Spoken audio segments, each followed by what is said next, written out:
सभी अलग अलग थे, लेकिन फिर भी साथ रहते थे, क्योंकि मटर की फली अभी भी बंद थी। वे सूर्य की किरणों को सहन करने के लिए अभी बहुत छोटे थे।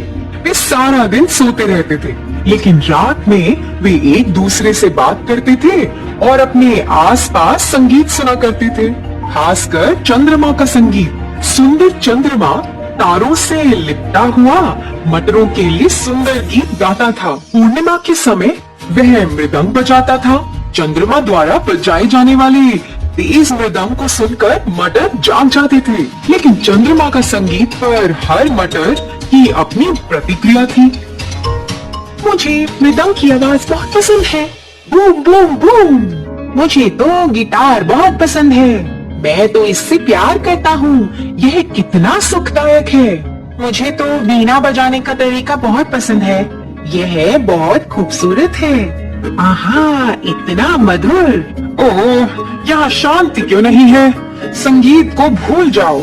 मुझे जितना हो सके उतना सोना पसंद है। चौथा मटर बहुत आलसी था। पांचवा और सबसे छोटा मटर अन्य चार से बहुत अलग था। मुझे हर तरह का संगीत पसंद है, चाहे वो गिटार हो, मृदंग या फिर वीणा। उनमें से हर एक खास है और जब मैं उनकी धुन सुनता हूँ तो मुझे खुशी होती है। मटर दिन ब दिन बढ़ते जा रहे थे और अब उन्हें लगा कि उनकी फली सड़ रही है। वे सभी शिकायत कर रहे थे और एक दूसरे को हटा रहे थे। अचानक मटर की फली खुली और एक कठोर रोशनी आई, जिससे मटर बहुत नाराज हो गए। कुछ मिनटों के बाद जब वे सभी सूरज की रोशनी के साथ सहज हो गए, तो उन्होंने एक चर्चा शुरू कर दी। मुझे लगता है कि हमें बाहर जाने और दुनिया को देखने का मौका मिला है। क्या आप सच में इसे एक अच्छा विचार मानते हैं?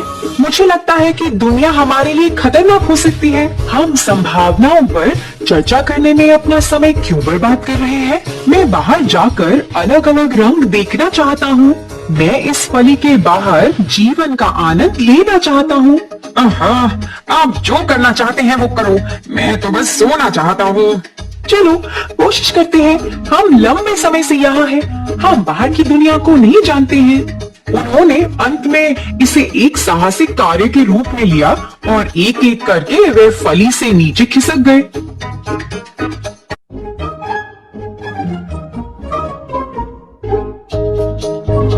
वे सभी मटर के ढेर पर उतरे। वाह, वो तो कितना सुंदर है। अरे देखो, हम जमीन से इतनी ऊंची एक शाखा पर बैठे हैं। जैसा कि वे नई दुनिया के बारे में बात कर रहे थे, वे देख रहे थे कि एक लड़का उन्हें देख रहा है। ये मटर मेरे गुलेल के लिए एकदम सही लगते हैं, मुझे उन्हें भी उठाना चाहिए। लड़के ने एक एक कर सभी को उठाया। पहला मटर आकाश में बहुत दूर उड़ा, दूसरे मटर तो उसे देख भी नहीं पाए।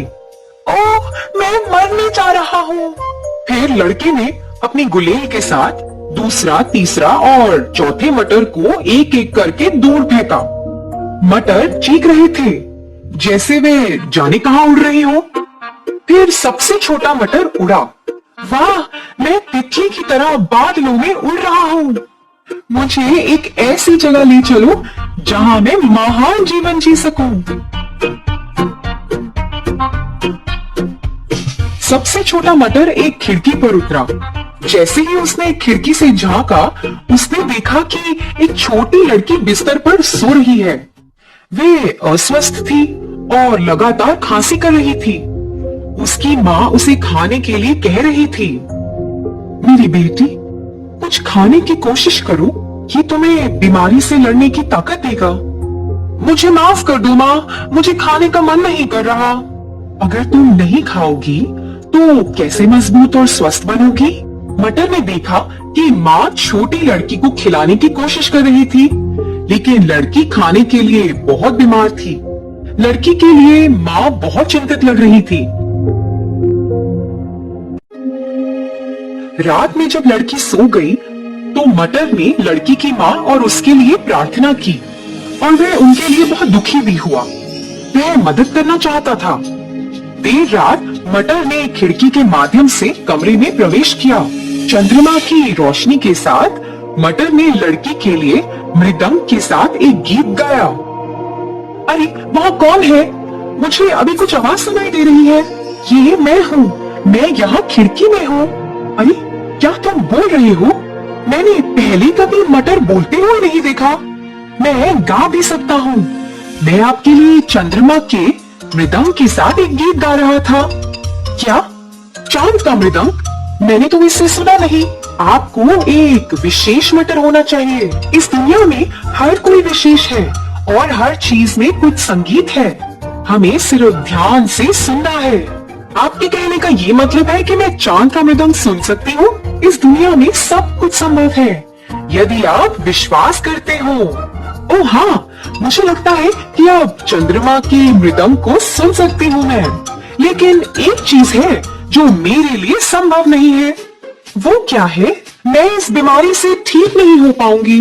ओह, ऐसा मत कहो कि क्या होगा। अगर मैं एक मटर के अलावा कुछ और बन सकूं तो तब आप फिर से बेहतर बन सकते हैं। लेकिन आप केवल एक मटर हैं। आप और क्या बन सकते हैं? खुद पर विश्वास रखें और आप कुछ भी कर सकते हैं।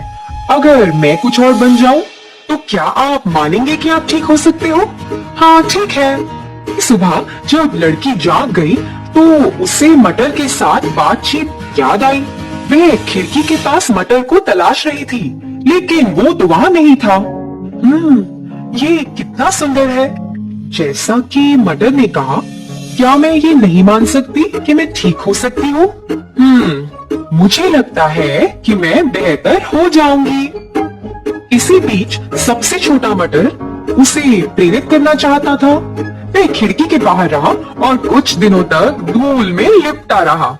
बाद में जब सर्दी आ गई तो धूल ने उसे बर्फ से बचने में मदद की।